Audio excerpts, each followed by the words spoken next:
ciclismo, como eu vim de ciclismo, então eu conheço um pouco de ciclismo, né? Então, assim, existe o cara que é o sprintista, né? O cara que chega para decidir. Então, esse cara, ele tem que ficar guardado durante a prova inteira. Ele não põe a cara no vento, porque o vento é o nosso maior adversário na prova de ciclismo, né? Eu falo de ciclismo porque eu vim de ciclismo.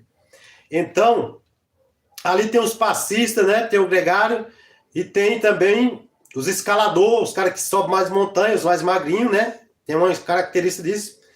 E no meu caso, eu era sprintista, né? E meu passista, meu, mais ou menos, né? Mais completo, mas sempre estava ali no meio. Então estava para subir no pódio.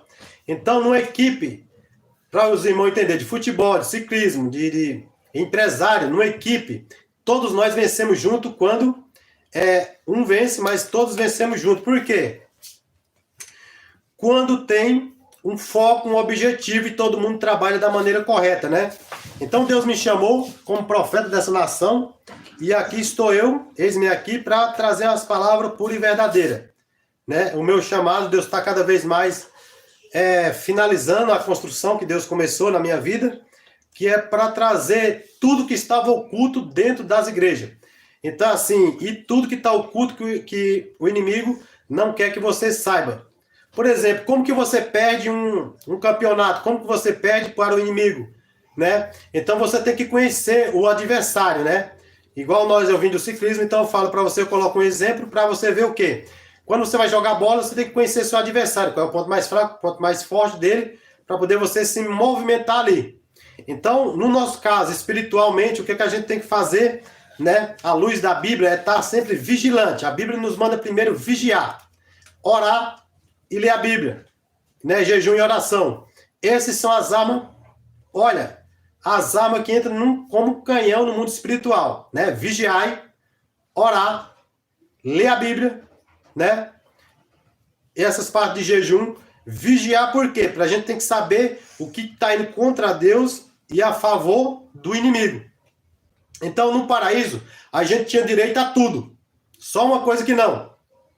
Depois do paraíso, o que aconteceu? Agora nós temos direito a Jesus Cristo, que é maravilhoso, mas muitas coisas Deus falou, agora isso não pode, isso não pode, isso não pode, isso não pode, isso não pode.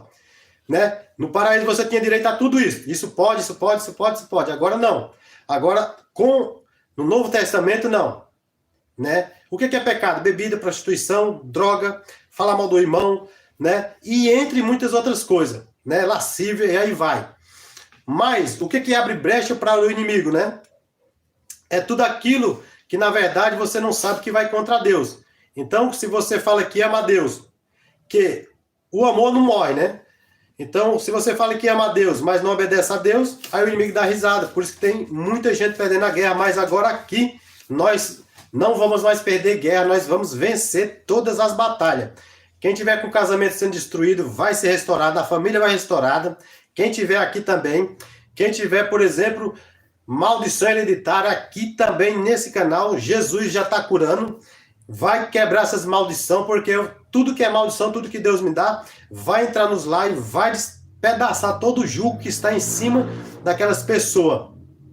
Igual eu falo para os irmãos, às vezes aqui não é um culto de oração, mas na madrugada eu oro pelos irmãos, pelos que estão no Face, pelos que estão no Facebook, no Instagram, no meu WhatsApp, pela minha família, pelos que estão na cadeia, os que estão, por exemplo, na rua, né?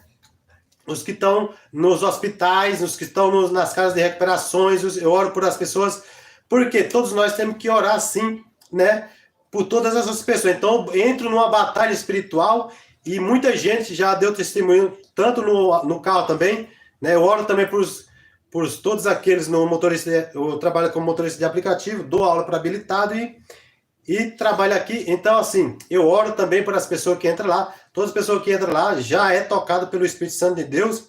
Porque nós estamos, mesmo você acreditando não, quando você morre, você vai para o céu, na verdade é o paraíso, ou o inferno até a hora do julgamento final. Mas eu profetizo em nome do nosso Senhor Jesus Cristo, que quem estiver na live, quem for ver depois, nós vamos morar no céu, na vida eterna. Então, quando a gente partir, a gente vai estar com Cristo Jesus e os que vão partir no arrebatamento, porque a maioria não fala de arrebatamento, né, meus irmãos?